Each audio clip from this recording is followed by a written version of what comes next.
ಪ್ರಜಾಪ್ರಭುತ್ವವನ್ನು ಹತ್ತಿಕ್ಕಿ ಅಧಿಕಾರಕ್ಕೆ ಏರಬೇಕು ಅನ್ನೋ ದೃಷ್ಟಿಯಿಂದ ಮೋದಿ ಸರ್ಕಾರವರು ಮಾಡತಕ್ಕಂಥ ಅನೈತಿಕ ಮತ್ತು ಅಕ್ರಮ ಮತ್ತು ಕಾನೂನಿನ ವಿರೋಧವಾಗಿ ಸಂವಿಧಾನ ವಿರೋಧವಾಗಿ ಪ್ರಜಾತಂತ್ರದ ಕೊಲೆಯನ್ನು ಮಾಡ್ತಿರ್ತಕ್ಕಂಥದ್ದು ಲಿಸ್ಟೇ ಇದೆ.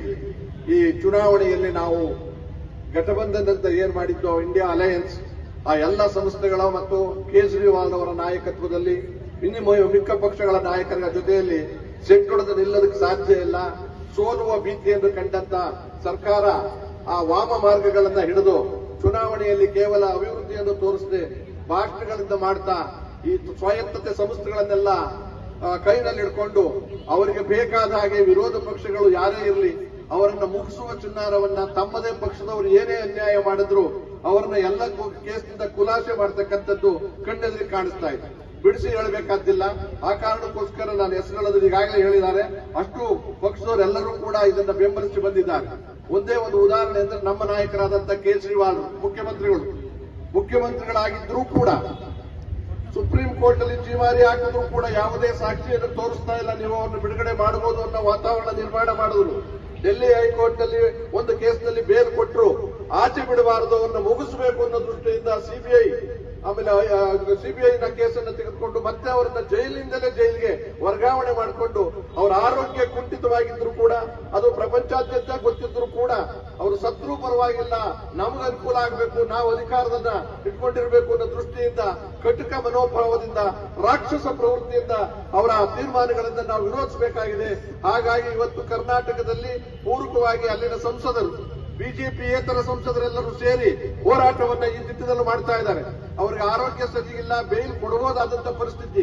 ಇವ್ರದೇ ಪಕ್ಷದವ್ರು ಯಾರಾದ್ರೂ ಸಿಎಂ ಆಗಿದ್ರು ಕೂಡ ಅವ್ರನ್ನೆಲ್ಲ ಬಿಡುಗಡೆ ಮಾಡಿದ್ದಾರೆ ಅವ್ರ ಅನುಕೂಲಕ್ಕೋಸ್ಕರ. ಆದ್ರೆ ಬೇಲ್ ಇಲ್ಲದೆ ಇದ್ರು ಸುಪ್ರೀಂ ಕೋರ್ಟ್ ಬೇಲ್ ಕೊಡಬೇಕು, ಸಾಕ್ಷಿಗಳು ಸಿಕ್ಕಿಲ್ಲ. 2 ವರ್ಷದಿಂದ ಇದುವರೆಗೂ ಇವತ್ತು ನಿನ್ನೆ ದಿವಸ ಅವರು ಸಂಪೂರ್ಣವಾದ ಎಫ್ಐಆರ್ ಅನ್ನು ಹಾಕಿರ್ತಕ್ಕಂಥ 2 ವರ್ಷ ತೆಗೆದುಕೊಂಡಿದ್ದಾರೆ. ಅಂದ್ರೆ ಹಾಗೆ ಅವರು ಅವ್ರನ್ನ ದಿವಂಗತರನ್ನಾಗಿ ಮಾಡಬೇಕು ಅನ್ನೋ ದೃಷ್ಟಿಯಿಂದ. ಬಂಧುಗಳೇ, ನಾನು ಹೇಳೋದಕ್ಕಿಂತ ಬೇರೆ ನಮ್ಮೆಲ್ಲ ಪಕ್ಷದವರು ಮಾತನಾಡ್ತಾರೆ. ಕೆಲವ ನಿಮಿಷಗಳ ಕಾಲ ತಾವು ತಮ್ಮ ಬೆಂಬಲವನ್ನ ಮತ್ತು ತಮ್ಮ ಅನಿಸಿಕೆಗಳನ್ನ ಈ ವಿಚಾರದಲ್ಲಿ ಕೇವಲ ಕೇಜ್ರಿವಾಲ್ ಅಲ್ಲ, ಈ ರೀತಿ ವಿರೋಧ ಪಕ್ಷದ ಎಲ್ಲ ನಾಯಕರುಗಳನ್ನು ಕೂಡ ಕಂಡಿಟ್ಕೊಂಡಿದ್ದಾರೆ. ಸ್ವಲ್ಪ ಮಾತಾಡಿದ್ರೆ ಸಾಕು, ಯಾವುದೋ ಒಂದು ಹೆಸರು ಹೇಳಿ ಸಿಬಿಐ, ಇಡಿ, ಮಗದೊಂದು ಜೈಲ್ಗೆ ಹಾಕಿ ಆಚೆ ಬಿಡಬೇಡಿ. ಈ ದೃಷ್ಟಿಯಿಂದ ಈ ಅನಾರೋಗ್ಯದಿಂದ ಬೆಳೀತಾ ಇರೋ ಕೇಜ್ರಿವಾಲ್ ಆಚೆ ಬರಬೇಕಾಗಿರೋದ್ರಿಂದ ನಾವೆಲ್ಲರೂ ಕೂಡ ಅವರ ಜೊತೆಯಲ್ಲಿದ್ದೀವಿ ಅಂತ ಒಂದು ಶಕ್ತಿಯ ಪ್ರದರ್ಶನ ಮಾಡೋಕ್ಕೋಸ್ಕರ ಈ ಕಾರ್ಯಕ್ರಮ ಹಮ್ಮಿಕೊಂಡಿದ್ದೀವಿ. ಈಗ ನನ್ನ ಮಾತು ಸಂಪೂರ್ಣ ಉದ್ದ ಮಾಡತಕ್ಕಂತ ಅಗತ್ಯ ಇರೋದ್ರಿಂದ ನಮಗೆ ಬಿಟ್ಕೊಡ್ತಾ ಇದ್ದೀನಿ. ಆ ವೇದಿಕೆಯಲ್ಲಿ ಎಲ್ಲರೂ ಸ್ವಲ್ಪ ಉದ್ದನೆ ಭಾಷಣ ಅಗತ್ಯದ ಸುಮಾರು ಜನ ಬೆಂಬಲವನ್ನು ಸೂಚಿಸಬೇಕಾದಂತ ಮನವಿ ಮಾಡ್ಕೊಳ್ತಾ ಇದ್ದೀನಿ.